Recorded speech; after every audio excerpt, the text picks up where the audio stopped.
저는 개인적으로 의학 드라마 보는 것을 좋아합니다. 왜 의학 드라마를 좋아하느냐? 인간의 생과 사를 가장 선명하게 보여주는 드라마이기 때문에 그렇습니다. 그 드라마 가운데 최근에 본 드라마 두 편이 제 머릿속에 많이 남아 있는데요. 첫 번째 드라마는 언젠가는 슬기로울 전공의 생활이라고 하는 의학 드라마입니다. 김사비, 오재일, 그리고 표남경, 오이경이라고 하는 4명의 주인공 전공의들이 성장해 가고 있는 과정을 그린 드라마이죠. 그런데 그 드라마 8화를 보면 그들 중에는 만두가게 하는 집딸이 있습니다. 그들 중에는 의학 교수의 딸이 있고요. 그들 중에는 미국에서 세탁소를 운영하며 이민생활하고 있는 가정의 아들이 있습니다. 그 셋이 투닥투닥거리며 자기 엄마의 단점을 딱 이야기하자 극중의 주인공인 오이영이라는 인물이 있습니다. 그 인물이 뭐라고 얘기하느냐? 이렇게 이야기하죠. 있는 게 어디냐? 있는 게 어디냐?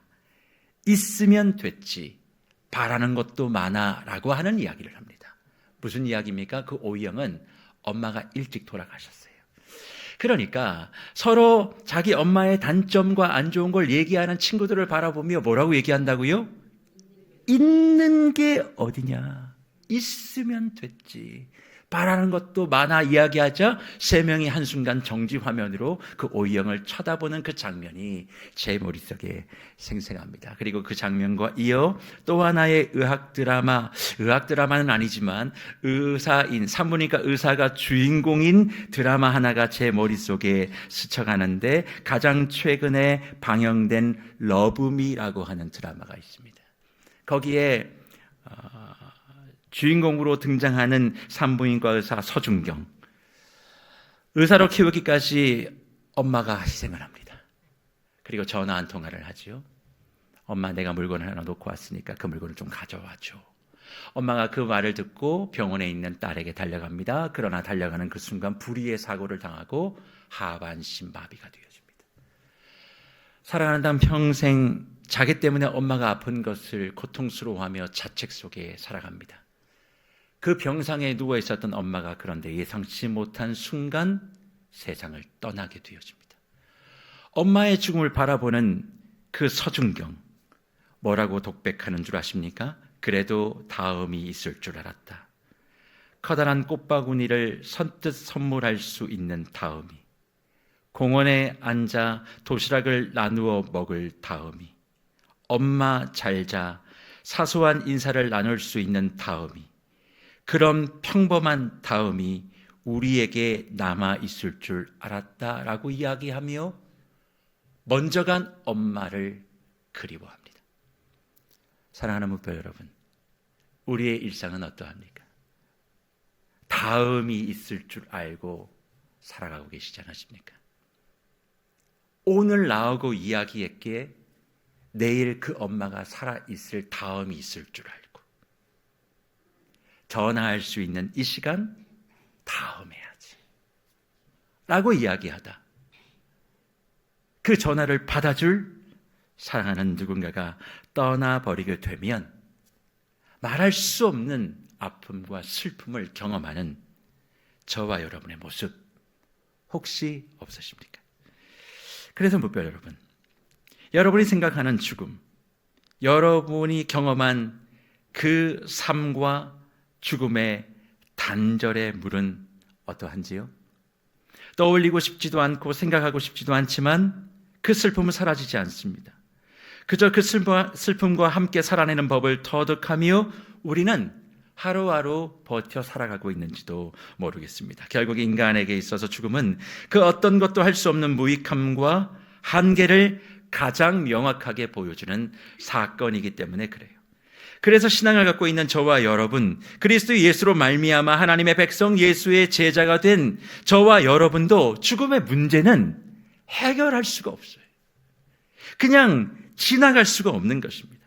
반드시 우리는 죽을 것이고 그 죽음의 때를 우리는 예측할 수 없습니다. 그래서 무엇이 필요합니까? 훈련이 필요합니다.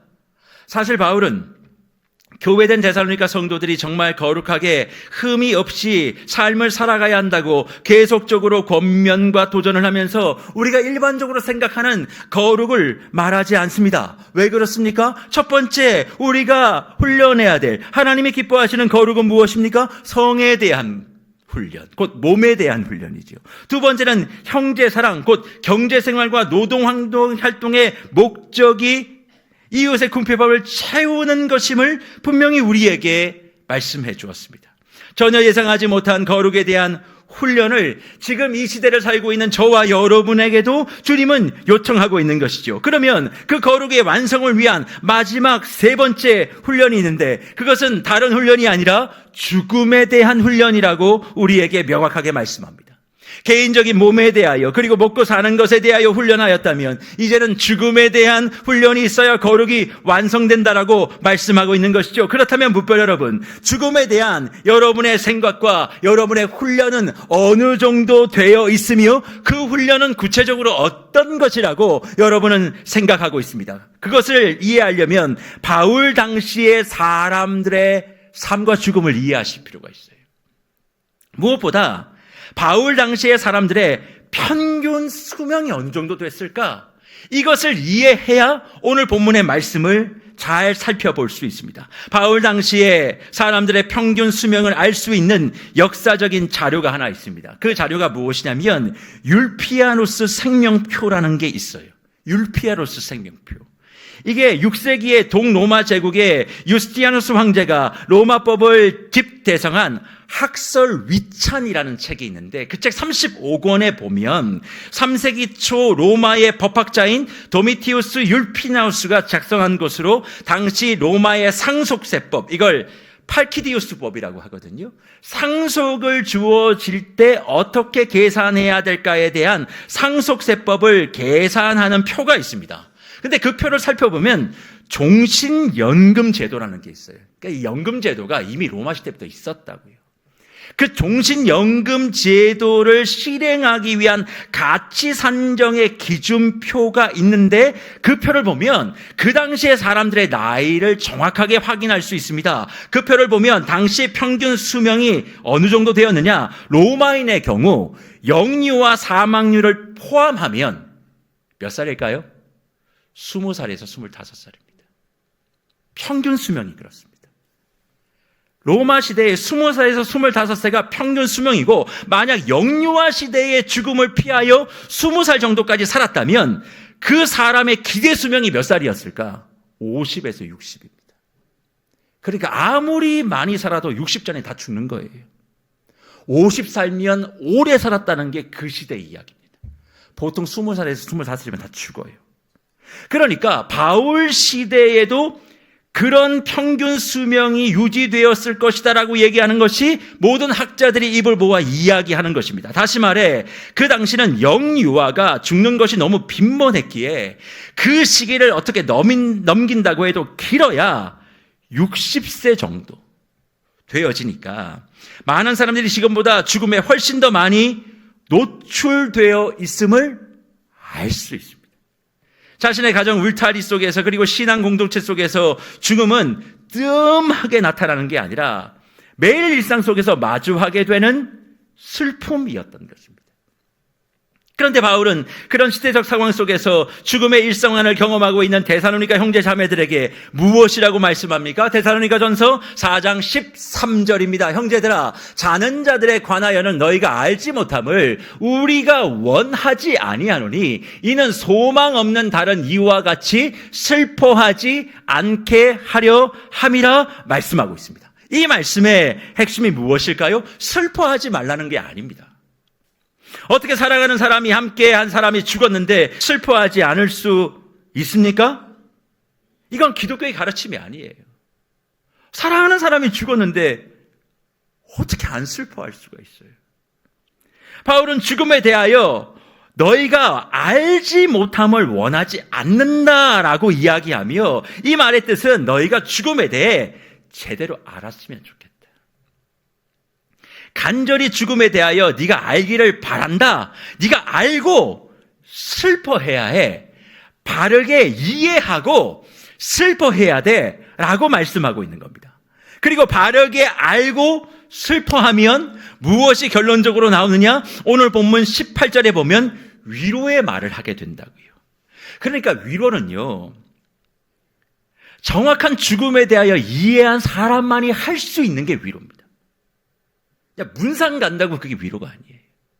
죽음에 대하여 정확하게 이해하는 사람만이 정확한 위로를 해줄 수 있다라고 말씀하는 거죠. 그러면 죽음을 우리는 어떻게 봐야 되는가? 오늘 본문 13절과 14절과 15절에 반복적으로 나오는 말이 하나 있는데 그것은 자는 자라는 단어입니다.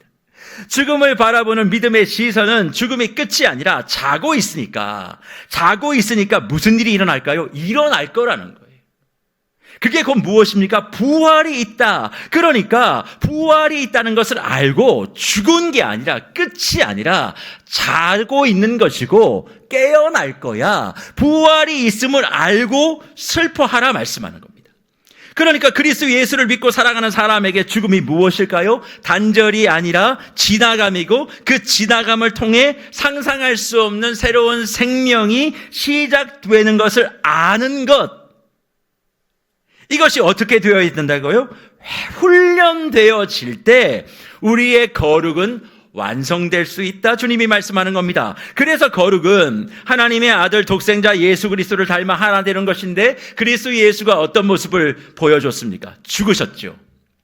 하지만 사흘 만에 부활하신 바로 그 모습입니다. 그러기에 그리스도 예수도 죽음의 문턱에서 주저앉은 것이 아니라 죽음의 문지방울을 넘어 부활의 문을 여시고 새로운 생명을 우리에게 공급해 주시는 것을 지금 죽음을 바라보며 혹은 죽음을 경험하며 죽음에 직면한 사람들이 그걸 이해하고 슬퍼해야 그것이 거룩이고 이런 훈련이 되어 있을 때 주님은 그 사람을 통해 그 교회를 통해 주의 거룩을 온 세상에 드러낸다 말씀하고 있어요.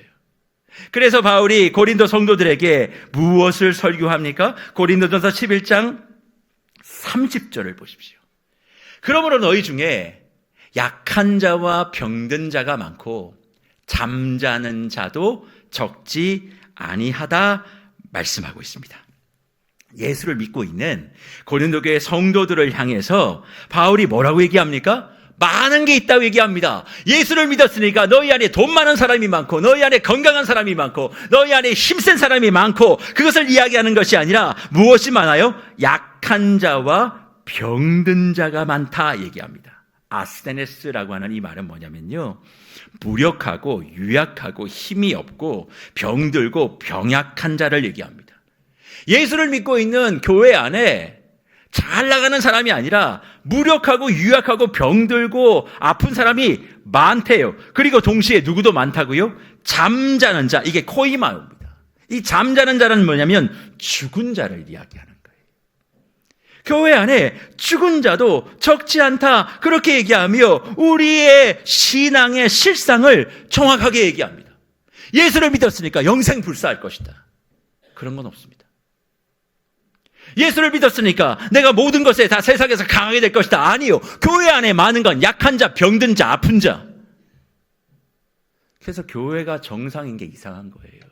아프고 병들고 유약한 사람만 다 모여 있는데 어떻게 여기가 정상입니까? 그리고 맨날 죽어요. 그게 정상이라는 거예요.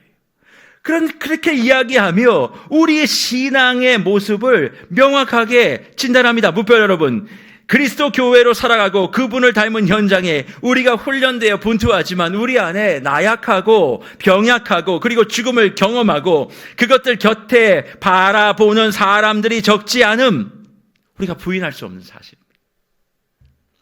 바울의 시대만큼은 아니어서 의술도 발전하고 환경과 식생활이 좋아져서 우리의 기대 수명 지금 얼마입니까? 100세죠, 100세.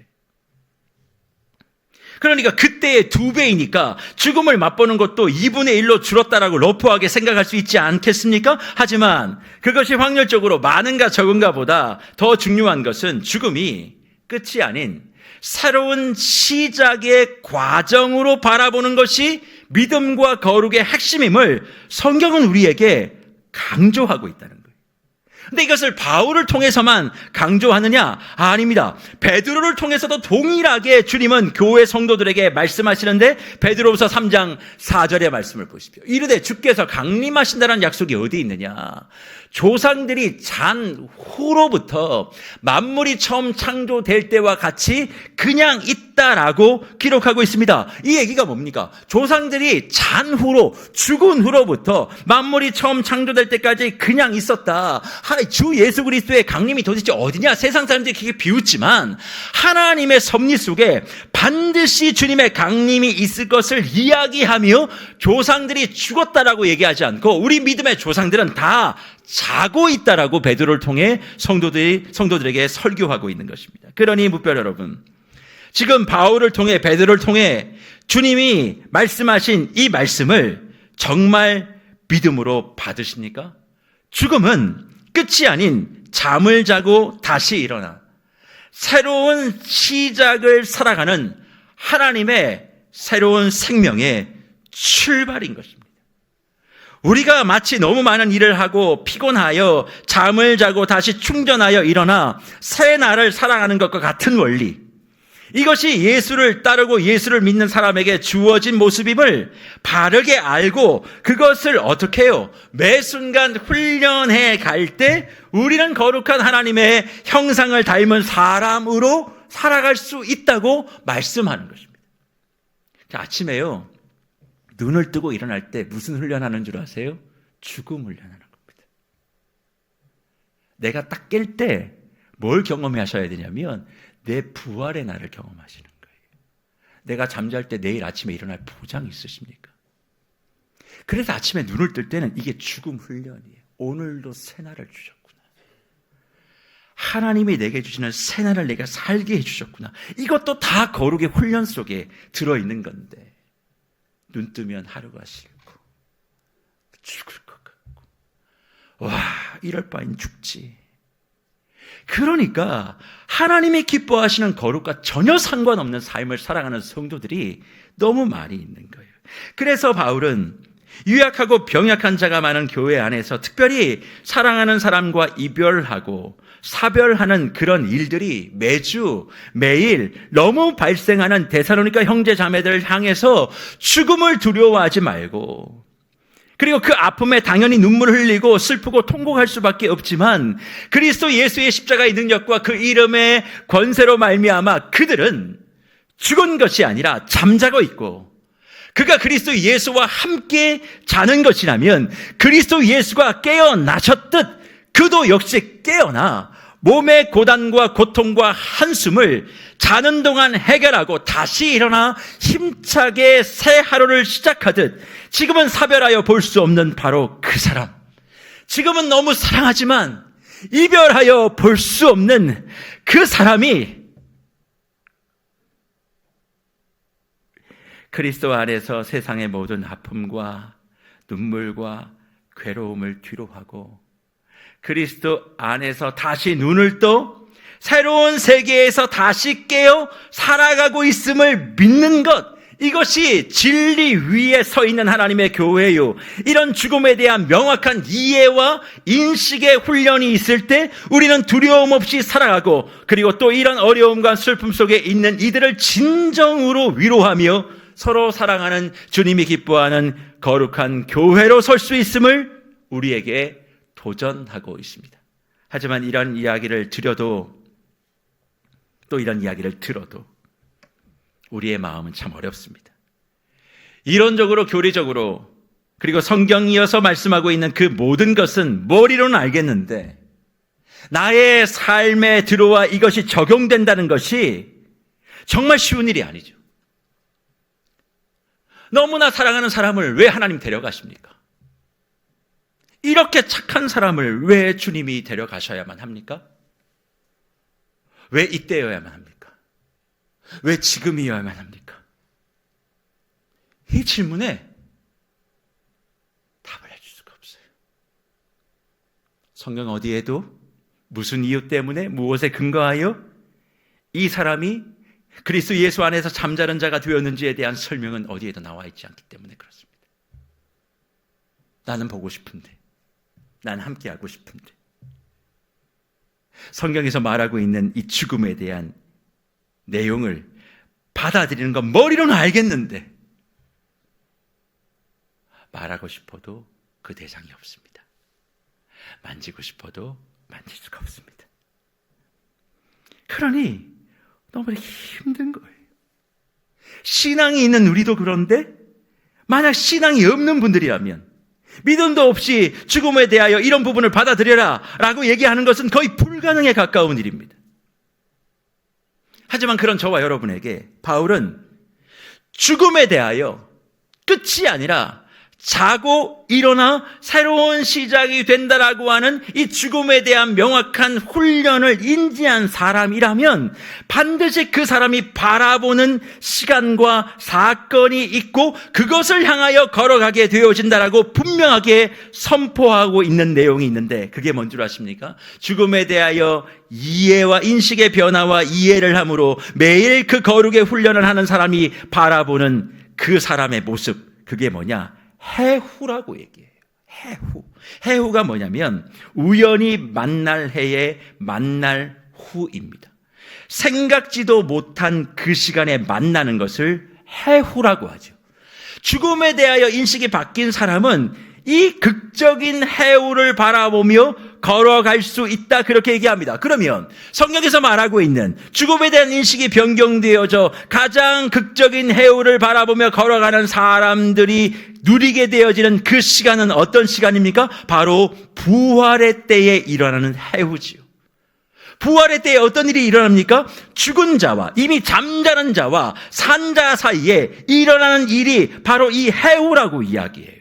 먼저 바울은 예수님이 다시 오심에 대한, 곧 재림에 대한 강력한 말씀을 선포하며 오늘 본문 15절과 16절 말씀을 보십시오. 이렇게 얘기합니다. 우리가 주의 말씀으로 너희에게 이것을 말하노니 주께서 강림하실 때, 재림하실 때에 우리가 살아남아 있는 자도 자는 자보다 결코 앞서지 못하리라. 주께서 호령과 천사장의 소리와 하나님의 나팔 소리로 친히 하늘로부터 강림하시리니 그리스도 안에서 죽은 자들이 먼저 일어난다 말씀합니다. 오늘 15절을 다시 한번 보여주실까요? 이렇게 말씀하고 있지 않습니까? 우리가 주의 말씀으로 강력하게 얘기해.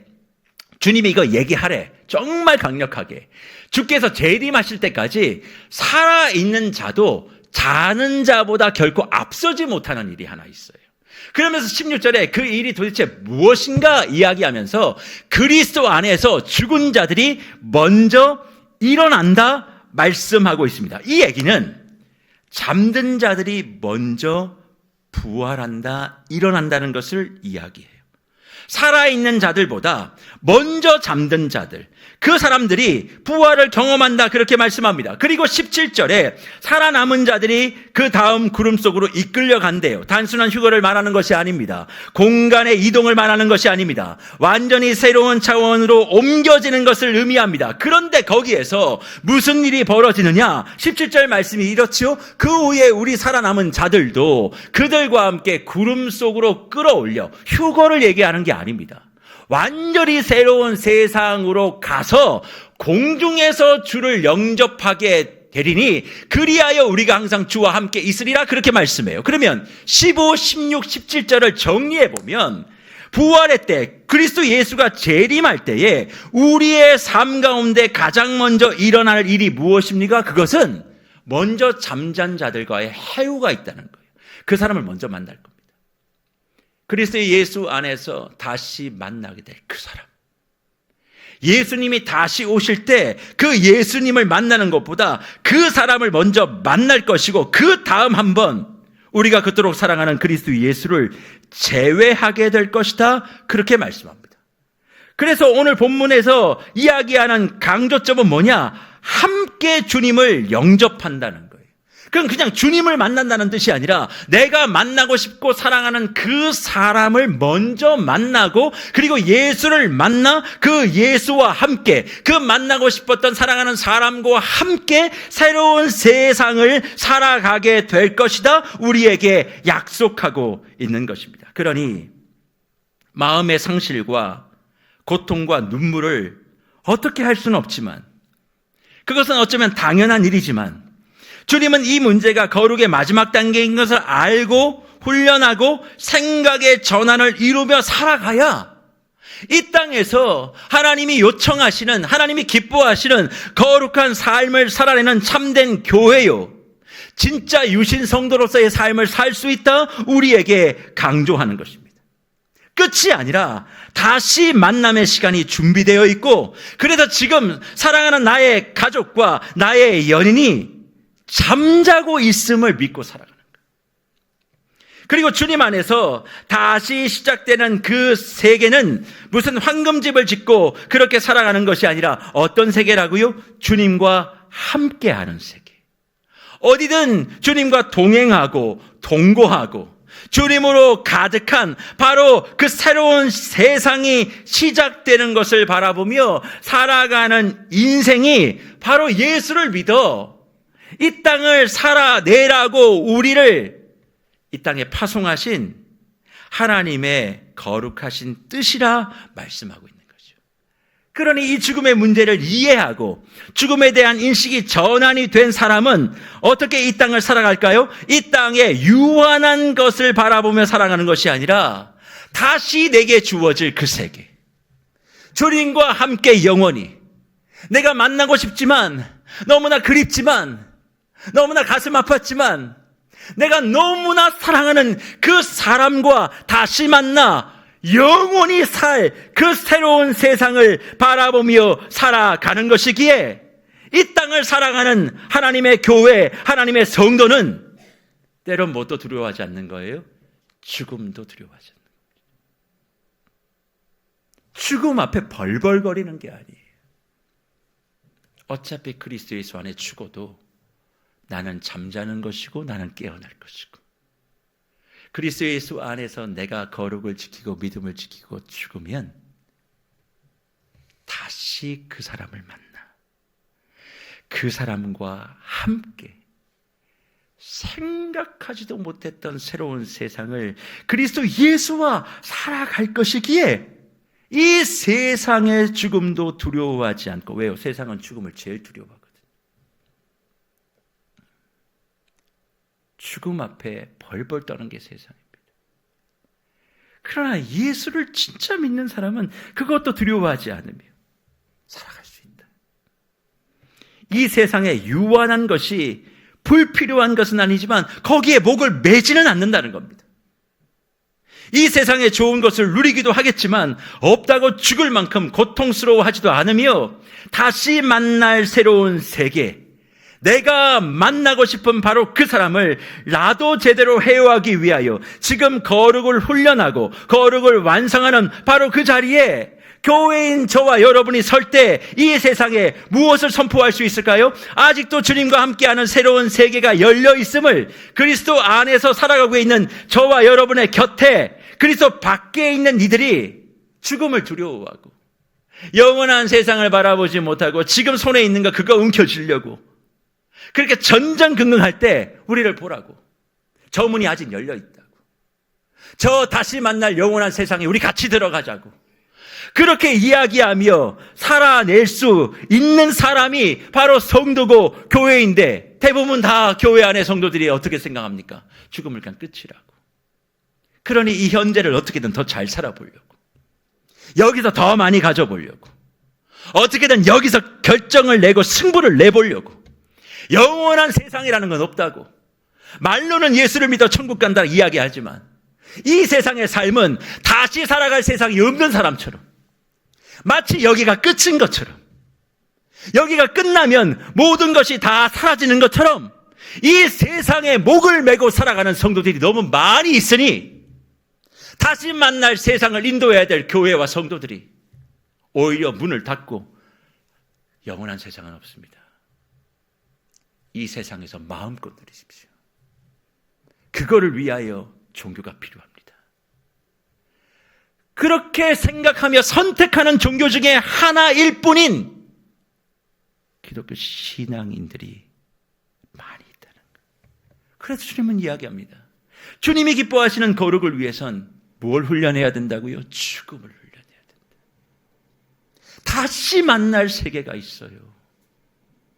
우리가 경험하게 될 새로운 세상이 있음을 바라보며 거룩한 삶을 살아야 되는데 이게 되지 않으니까 사소한 것에 목을 메고 큰 것은 두려워하지 않으면서 뭐만 얘기해요? 거룩을 윤리와 도덕적인 거룩만으로 얘기하고 있으니 교회가 교회답지 못하고 세상 어디에서도 세상이 감당하지 못하는 그런 신앙인들, 그런 교회들이 점점 사라지고 있고 그 중심에 혹시 저와 여러분이 있는 것은 아닐까요? 그래서 바울이 우리에게 도전하고 있는 말씀이 있습니다. 그게 뭐냐면 고린도 교회 성도들을 향해서 하나님의 백성의 삶이 무엇인지를 이야기하는데 특별히 주목해야 될 말씀이 고린도전서 6장과 10장과 15장의 말씀이에요. 그 6장 가운데 12절의 말씀을 이해하셔야만 합니다. 그 말씀이 뭡니까? 모든 것이 내게 가하나 다 유익한 것이 아니요 모든 것이 내게 가하나 내가 무엇이든지 얽매이지 않을 것이다. 그렇게 얘기합니다.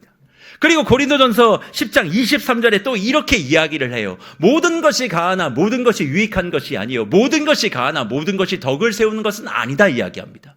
고린도전서 6장 12절과 고린도전서 10장 23절이 비슷하지요? 근데 이 두 구절이 무슨 결론인 줄 아십니까? 첫 번째 고린도전서 6장 12절은 몸에 대한 훈련의 결론입니다.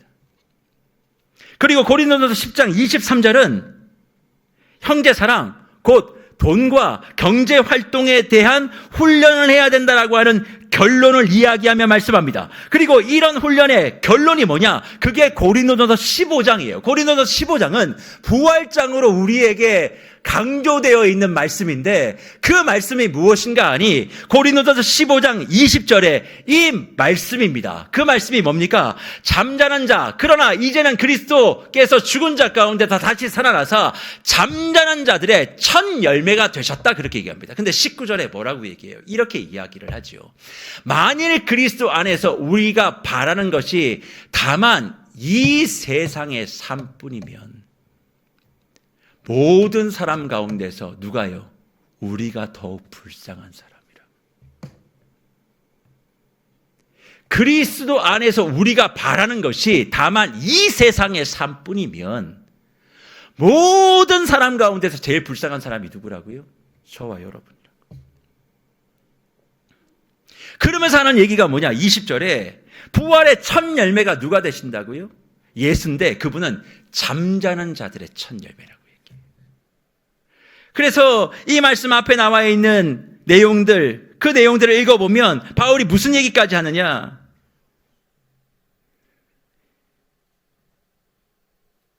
죽음에 대한 훈련이 없는 건 믿음이 헛것이래요. 이것에 대한 인식을 갖지 못하고 살아가는 믿음은 망한 믿음이래요. 우린 그렇게 한 번도 배워본 적이 없잖아요. 그렇죠? 믿으면 내가 잘 되고 내가 복받고 내가 뭐든 다 형통하고 영생불사하게 살고 그냥 믿습니다 하고 하여튼 내 믿음을 어떻게든 보이면 하나님이 반응해 주셔서 내가 뭘 받는 거 이걸 믿음이라고 얘기하는데 주님 뭐라고 얘기하냐면 19절에 뭐라고요? 이 세상이 구하는 것을 똑같이 구하면 니들의 믿음은 망하고 헛된 거야. 제일 불쌍해. 그건 뭐예요? 이 땅을 향한 믿음이 아니라 다시 시작되는 새로운 세상을 향한 믿음. 그게 있을 때 너희들이 불쌍해지지 않는 거야. 난 너희들이 불쌍해지지 않기를 원해. 나의 자녀와 나의 교회가 그렇게 되지 않기를 원해. 그렇게 이야기하며 몸의 사용, 내 몸을 소중하게 그리고 내가 소중하던 남의 몸도 소중하게 함부로 욕하거나 험담하지 말 것. 두 번째, 내 경제 목적이 내가 잘 먹고 잘 사는 게 아니라 궁핍한 이웃들을 채워주기 위한 목적. 그리고 마지막, 이 땅이 끝이 아니라 새로운 세계를 바라보며 죽음에 대한 인식을 변화시키는 삶을 살아가는 것. 나도 언젠간 잠들 거고 먼저 간 사람이 죽은 것이 아니라 잠자고 일어나 주 예수 안에 함께 살고 있음을 바라보는 것. 그래서 여기에 필요한 것들에 대하여는 우리가 애를 쓰지만 여기에 너무 연연하지 말고 죽음도 두려워하지 말고 주님 저는 안 죽고 싶습니다. 아니에요. 우리 다 죽어요. 주님, 정말 나 갑자기 이러다가 죽으면 어떡해요? 그래도 예수 안에 잠자는 거예요. 왜 그런지, 왜 그런 일이 벌어졌는지 알 수는 없지만, 이해할 수 없는 일들은 너무 많지만 분명한 거 한 가지, 그리스도 예수 안에서 다시 시작된 세상을 살아내는 것이라는 거예요. 그것을 우리에게 말씀해 주며, 이것에 대한 삼박자가 이루어질 때 교회는 그리스도 예수 안에서 진짜 거룩함을 갖추게 되어지고, 그리고 이것이 훈련되어질 때 새로운 세상, 예수 그리스도와 함께한 그 세계를 향한 기대와 소망을 가지고 이 땅의 현실 문제가 여전히 해결되지 않아도 그것을 뛰어넘는 사람처럼 이 땅을 살아 하나님이 이 세상에 교회를 세운 목적에 부합하는 진짜 교회, 진짜 유신 성도가 될 수 있음을 우리에게 말씀하고 있는 것입니다. 그래서 무뼈 여러분, 저와 여러분의 인생은 내가 장례식장에 영정사진이 먼저 세워지든지 조문하든지의 시간 차이가 있을 뿐 모두가 다 죽음을 경험합니다. 아무리 생명 연장의 꿈을 이룬다고 해도 죽음 자체는 달라지지 않습니다. 그러기에 성경은 죽음은 자다가 깨는 것이라 말하며 죽음은 새로운 세계를 맛보는 과정일 뿐이다라고 우리에게 강조하는 거예요.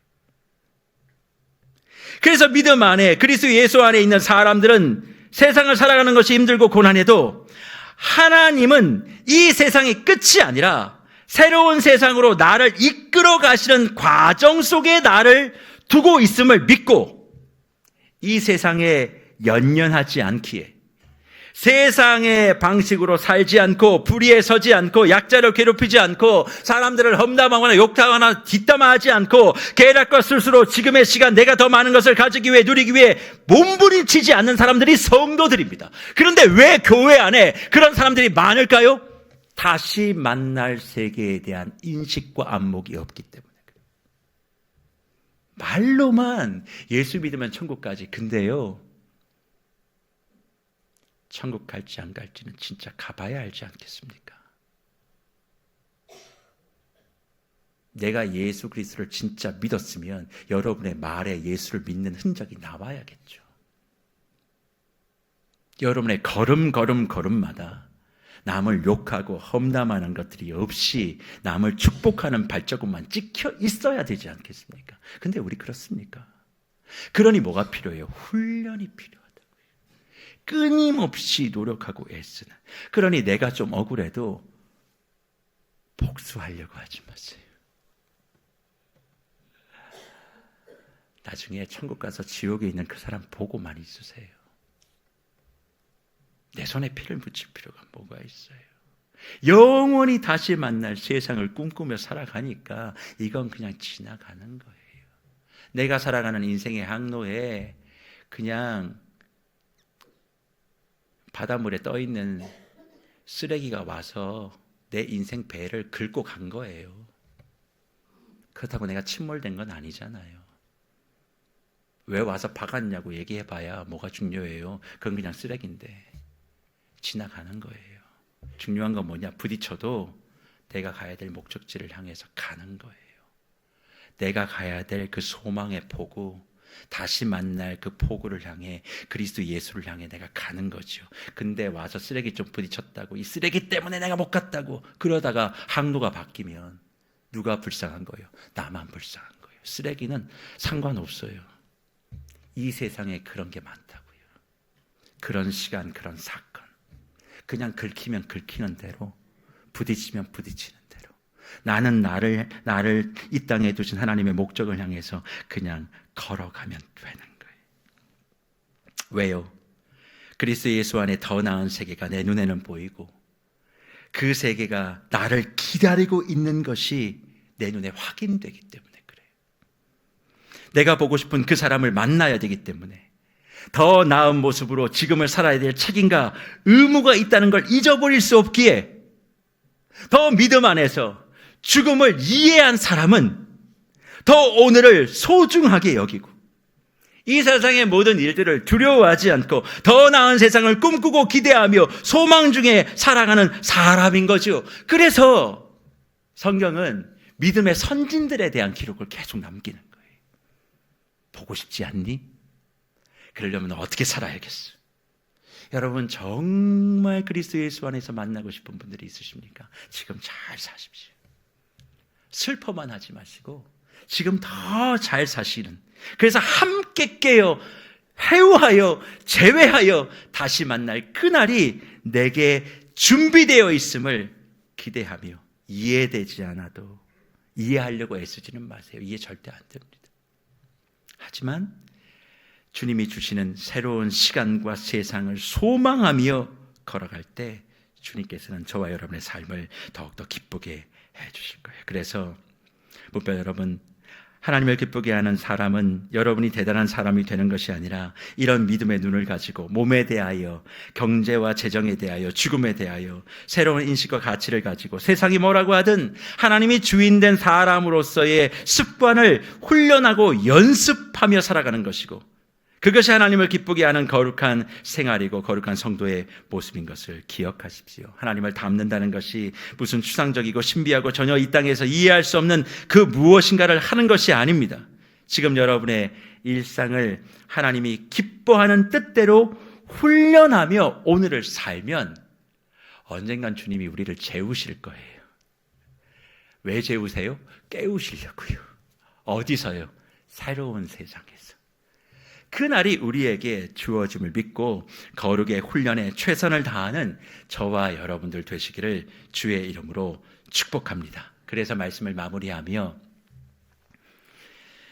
오늘 담임 목사로서 제 심정과 마음 한 가지를 좀 토해내려고 합니다. 몸된 교회는 다시 만날 세계를 준비하는 훈련된 교회로 지난 6년을 걸어왔습니다. 68년 동안 참 교회가 애를 쓰고 또 헌신해 왔던 그 모든 과정 속에 너무나 귀한 믿음의 선진들의 수고가 있었음을 알고 있습니다. 그리고 그것을 어떻게든 잘 이어가고자 하는 마음으로 지난 6년을 섬겨 왔었어요. 그런데 우리 교회가 경험하고 있는 현실은 그렇게 녹록지 못했습니다. 대외적으로는 여러분들은 그렇게 생각하지 않으시지만 대한민국이 향후 20년이 되어지면 인구 절벽을 넘어 인구 소멸이 되어집니다. 20년 뒤에는 대한민국이 존재할 수 있을까를 고민해야 될 시기가 오게 되어지고요. 그리고 10년 후가 되어지면 교회 헌금 절벽이 발생합니다. 이게 무슨 말인가? 현재 모든 교회들마다 헌금의 80%를 누가 담당하고 있냐면 5060 세대가 담당하고 있습니다. 이들의 경제 활동이 마무리되어지는 향후 최대 10년이 지나면 이 5060 세대의 헌금의 헌신만큼 1020, 30 세대가 헌신을 하지 않을 것이 예측되는 것이 현실입니다. 그 다음에 10년 뒤에, 그리고 20년 뒤에 바로 이 교회가 존재할 수 있을까에 대한 근본적인 의문을 가지고 있었던 것이 바로 지금을 목회하는 현장 목회자들의 대부분의 고민입니다. 그런 고민을 가지고 이 교회에 왔고, 지난 6년 동안 코로나의 위기를 거치면서 교회는 많은 새로운 성도들이 오셨고 많은 면에서 발전하고 성장했었습니다. 하지만 우리 교회에 고질적인 어려움이 하나 있었는데, 그것은 교회가 대지를 구입하며 받았던 대출의 이자를 갚는 부분들이 굉장히 넉넉한 일이 아니었습니다. 매달마다 나가는 이 이자의 지출을 사역 지출로 전환하면 참 좋겠는데 참 어려움이 많았고, 또 이것에 대하여 어떻게 말씀을 드릴까 고민했던 것이 지난 6년이었습니다. 그래서 기억하시겠습니다만 저와 저희 당에는 우리 어렵고 힘든 성도님들의 상황들을 충분히 이해하고 고려하며 짐을 지우지 않게 하는 것이 첫 번째 목적이었습니다. 그래서 2년 전에 여러분들에게 짐을 지우지 않는 방법을 제안을 드렸지만 거절하셨습니다. 그래서 어떻게 해야 될까를 두문분출하며 저희 당회가 기도하는 중에 혹시 기억하십니까? 2년 전부터 저희가 그 하프타임 때마다 건초도 및 기도 체인을 진행을 했습니다. 하프타임에 교회를 위해서 기도하는 시간들을 쭉 진행해 가다가 어느 한 분이 기도 중에 몸된 교회의 이 어려움을 좀 해결해야겠다는 그런 마음을 기도 중에 받고, 커피 한 잔의 기적, 한 잔 먹는 하루의 커피를 일주일 동안 모아서 헌금을 하여 이 어려운 교회의 이 이자 지출을 사역 지출로 전환했으면 좋겠다라고 하는 자발적 헌신이 있었습니다. 그래서 여러분들은 아시겠습니다만 교회 추보에 기적 헌금이라는 내용들이 있지만 한 번도 지난 2년 동안 담임 목사는 이 강단에서 이야기한 적이 없습니다. 자발적으로 교회가 더 나은 훈련을 통하여 더 나은 세상을 준비하기 위해선 이 이자 비용, 왜 그런 줄 아십니까? 20년이 넘었는데 원금보다 우리가 낸 이자가 훨씬 더 많습니다. 이걸 그냥 두면 교회의 존립 자체가 이제 앞으로 장담할 수 없기 때문에 그렇습니다. 그래서 당회가 지난 1년 동안 기도하며 내어놨던 결론이 뭐냐? 3월부터 12월 올 한 해 동안 하나님의 마음에 감동이 있는 사람들이 기적 동행 헌금의 발자국을 찍어줬으면 좋겠다라고 결의를 하고 그것을 오늘 말씀을 드리려고 합니다. 사실 이 내용을 오늘 강단에서 이야기해야 되는 시간을 제가 전달받고 이번 한 주간 얘기하기 싫다고 하나님께 기도하러 좀 갔다 왔습니다. 두 가지가 제 마음에 있었습니다. 첫째는 하나님, 우리 교회 성도들 너무 힘듭니다.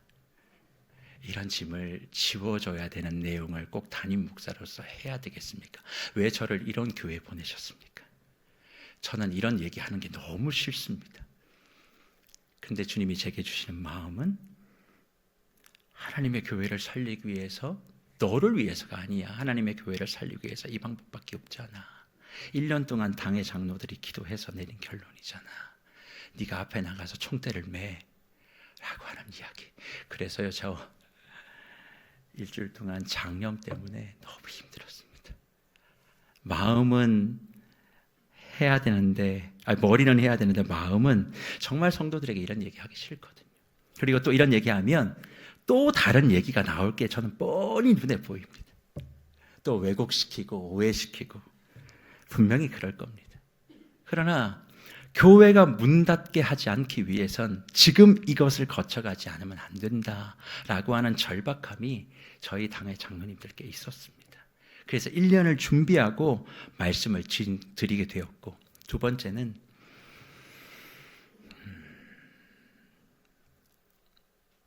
무언가를 하게 될 때 앞에서 있는 리더십이 본을 보이지 않으면 일이 되지 않잖아요. 그래서 저희 교회 사역자들이 12명입니다. 저를 포함해서 12명의 사역자들, 우리 교육전사님께 다 포함해서 12명. 근데 거기에 딸린 식구가 다 합하니까 32명이더라고요. 제일 막내가 우리 나음이에요. 100일도 안 됐습니다. 100일도 안 된 나음이까지 같이 이 동행 걸음을 하겠다라고 해서 32명이 32개의 걸음을 내딛고 제가 2걸음을 더해서 저희 교육자 가정이 34걸음을 먼저 걷기로 작정을 했습니다. 저들은 교회를 떠나면 이 교회와 아무 상관이 없는 사람들입니다. 그리고 이 교회의 부채는 저하고도 상관없는 일입니다.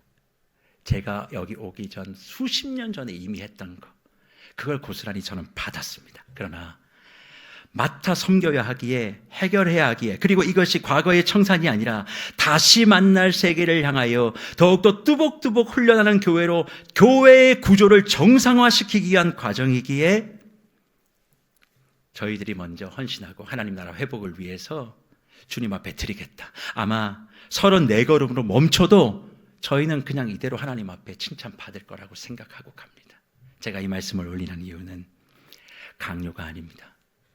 하나님의 감동으로 하셨으면 좋겠습니다. 마음으론 모든 성도들이 다 하셔야만 합니다 이야기하고 싶지만 생각이 다를 수 있거든요. 그러나 1년간 당회가 기도하고 고민하고 회의하고 더 이상 미룰 수 없다. 교회가 생존해야 하기 때문에 이 방법 위에는 없다. 성도들의 짐을 덜어주기 위해서 이야기 드렸으나 2년 전에 거절하셨다. 그러면 이제 서로의 짐을 좀 나누어지자. 더 좋은 방법이 있어도 올해는 이렇게 진행하고, 더 좋은 방법이 있으면 당회가 청취하고 그렇게 가려고 합니다. 왜 그렇게 해야 되느냐? 더 나은 세계를 위하여 훈련하려면, 다음 세대를 훈련하고 우리 시니어들을 잘 섬기려면 이자로 나가는 지출을 사역 지출로 전환하지 않고서는, 그리고 이것을 지금 때를 놓치면 정말 제가 은퇴할 때 이 교회 없을 수 있습니다. 정말입니다. 저는 그게 너무 속상합니다. 정말 이 대지와 이 교회가 다른 곳에 팔려지는 모습을 보셔야 하겠습니까? 그러려면 이 문제를 정리해야 될 때가 지금이고, 하나님의 마음의 감동 속에 이 일을 해야 되겠다 결정하고 오늘 말씀을 드리는 것입니다. 전혀 생각 없이 여러분 어렵게 만들려고 하는 것 아닙니다. 교회를 살려달라고 부탁을 드리는 겁니다. 제가 제 자신을 위한 것이면 이렇게 강단에서 얘기 못합니다. 그러나 이 교회가 살아나기 위해선 필요한 과정이기에 책임을 맡은 자로서 자존심을 내려놓고 여러분 앞에 무릎을 꿇습니다. 도와주시고 교회를 살려주십시오. 그냥 두시면 그냥 문 닫고 여러분의 다음 세대의 세계로 교회는 존재하지 않을 수 있습니다. 그냥 드리는 말씀 아니고 통계가 그것을 이야기합니다. 부흥하면 되지. 예, 열심히 새 가족들 왔고 열심히 많은 분들이 왔지만 그분들이 온다고 해서 당장 해결될 수 있는 부분은 아닙니다. 그러기에 혹시 기도 중에 부족한 사람의 마음을 헤아려 주시고 또 당회의 기도를 신뢰해 주신다면 같은 마음으로 이 기적 동행의 걸음을 동참해 주시고, 어려우신 분들이라면 같이 기도함으로 같이 해주셨으면 좋겠습니다. 그리고 유튜브를 시청하시는 우리 성도 여러분, 그리고 저와 함께 말씀 강단을 나누고 저를 위해서 기도해 주실 많은 분들, 무엇보다 이 세계로 교회 출신이시고 이 교회에서 세례 받으시고 또 예수 그리스도를 만나신 분들, 중랑교 교회 때부터 지금까지 하나님을 만난 경험이 이곳에 있는 분들, 그러나 지금은 다른 교회에 가셔서 열심히 역할하시는 분들도 여러분의 영혼의 고향은 바로 이 중랑교 교회, 세계로 교회라는 것을 잊지 않으셨으면 좋겠습니다. 이 교회가 생존할 수 있도록 힘을 모아 주십시오.